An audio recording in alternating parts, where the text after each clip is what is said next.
Angelina Sondah bahagia akhirnya Keanu mau makan masakannya, sempat panik dapat penolakan berkali-kali. Meski begitu, Angelina Sondah terlihat bahagia karena bisa mulai dekat dengan sang anak. Terlebih sejak hari ketiga mereka bertemu, Keanu sudah mau makan masakannya. Akan tetapi, ia tak menampik sempat mendapatkan penolakan berkali-kali dari Keanu. Yang penting dia udah mau makan masakan gue, itu seperti oase di tengah padang gurun. Pertama kan aku bikinin sarapan, dia nggak mau, nggak amba aja, terang Angelina Sondah. Selain itu, akibat 10 tahun berpisah membuat Keanu merasa tidak percaya pada sang mami. Terus hari kedua, gue udah mau langsung gunting rambutnya karena udah kayak brokoli. Dia masih kayak, I don't believe you mami, ada lagi tuh rejected kedua, tambahnya.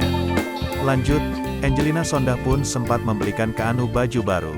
Pada kesempatan itu, ia lagi-lagi mendapatkan penolakan dari sang anak. Namun, Angelina Sondah memahami,